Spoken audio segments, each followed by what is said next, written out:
Right, first up today. Solutions for summer slump.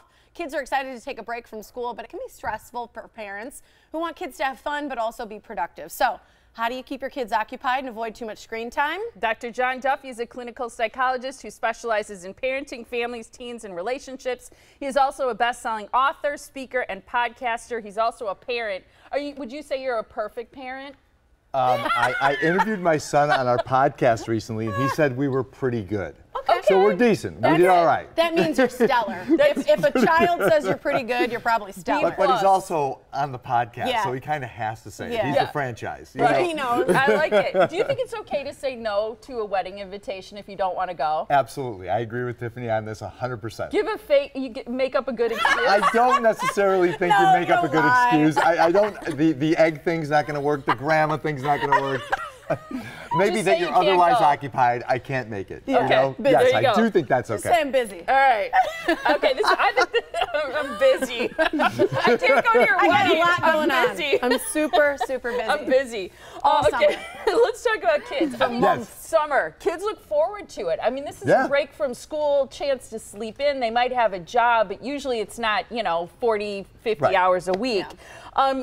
It's stressful, though, for parents. Do you get that? Yeah, for sure. I mean, kids appropriately now look forward to summer like we did when we were kids, right? I mean, but summer's different than it used to be, right? There's all these stressors of the school year. So I get why kids look forward to this time of year.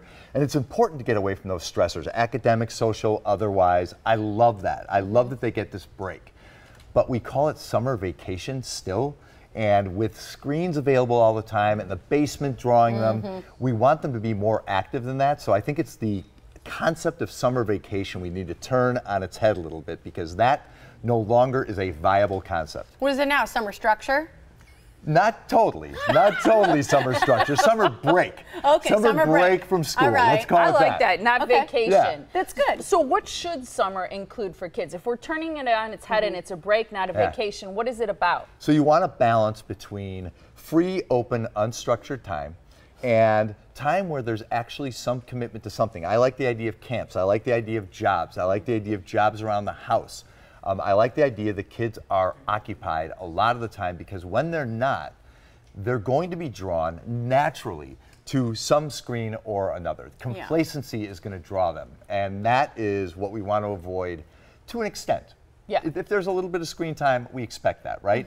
But if it eats up 9 hours of their day, then we've got a problem that it's going to be very hard to undo on the back end of summer. I think it's easier to get kids to go outside and do something active when the weather is nice, but one of the things parents worry about is curfew. And you have to talk about, age frames in terms of that, when that curfew is. What do you suggest? Definitely. So my rule of thumb about this is usually to stretch the curfew maybe half an hour or an hour for most kids.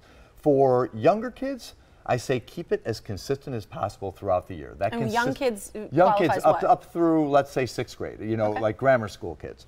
Once you get to middle school, I think you want to give kids a wider berth, in large part because if you have them coming home early, they're going to head down to the basement or up to their rooms, and they're going to get in front of a screen, right? Yeah. So we Why, want did you visit my house? I visited a few houses, metaphorically. It's so true, though. If you make them come home Yeah. early, they'll be on the phone with friends, or they'll be texting, Snapchat, whatever it is, on their video games. Exactly, or Instagram, or whatever it is, right? Or Fortnite. Right. So the more so we want to squeeze that time where that screen is available to them. So I like kids who are out and about and active. You know what I mean? I'd rather a makeshift soccer game than sitting in front of a screen at home because I had to be home early. What if there aren't kids around to play with?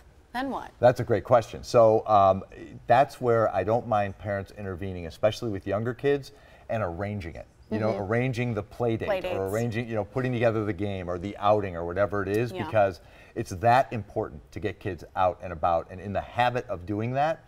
And I also like the idea, parenthetically, of kids being the ones who make the gesture, who put together the activity, and are the makeshift hosts, right? Even if it just means I'm going to text 5 people and see if anybody wants to go out to lunch today. Cool. You know what I mean?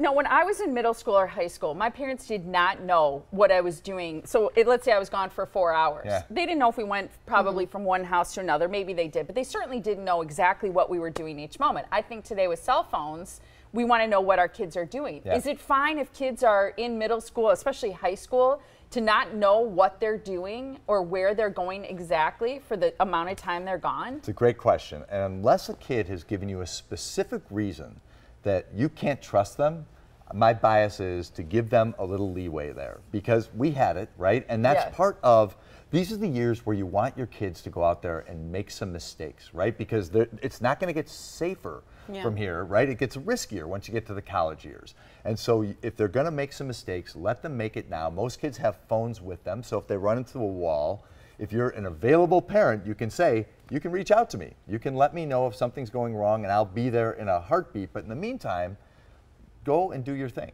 Yeah. Okay. Yeah. All right. We kind of went over some screen time. I know we can go over it a little bit more, but what about new chores? It's summertime. There's different things to be done around the house. These things take up a little time and maybe can give a reward of screen time. We learned from another expert on the show. So what kind of new chores would be good for summer? I like any kind of chores for kids of any age. So I like the idea of getting up and making your bed. I like the idea of cutting grass. I like the idea of doing the dishes and emptying the dishwasher. And anything you Washing the car. Washing the car, great one, Should right? they get paid for that? Should they get a reward for it? That's what I struggle with, because I didn't have an allowance growing up, and a lot of people feel like allowances are really positive. My fiance and I differ on that, and I can see both sides. I grew up like you did. We didn't get an allowance. This was part of being part of the family. There's a reasonable argument to be made for both sides, but in the end, what you're really looking to do is foster a sense of competence and responsibility, right? This is what I do as part of this family, and I can have a job well done. My parents can come to me at the end of the day and say, hey, good job on the car, you know, and that's not possible if we're not doing any chores whatsoever. And a lot of parents want to free their kids of that during the summer months, and I think we are inadvertently doing our kids a little disservice by doing that. Well, and if you don't give them an allowance, then you're just giving them money when they ask for it. And I think if they don't have a job, and they can have a job a lot younger these days than it used to be when I was growing up, then at least an allowance allows them to manage the money that you do give them. Learn those skills. And money is an esoteric concept to kids now. They have debit cards. They rarely feel cash, and the difference between $25 and $50 doesn't mean much to them unless they feel it. Have cash. Yes. I agree. You're going to stick around, right? I will stick You're around. Willing to? We'll try to crack another egg. No, I'm just kidding. Okay, here's what we put on Facebook. What is your biggest struggle as a parent during the summer? We also posted on Facebook, if you have a question, parenting in nature, you can ask that question on Facebook, and we'll ask Dr. Duffy when we come back. We'll put him on the spot. We won't tell him what it is in advance. Just kidding. All right, drjohnduffy.com is the website to visit to see his podcasts, blogs, and more. Great to see you. Thanks for sticking around. Guys. After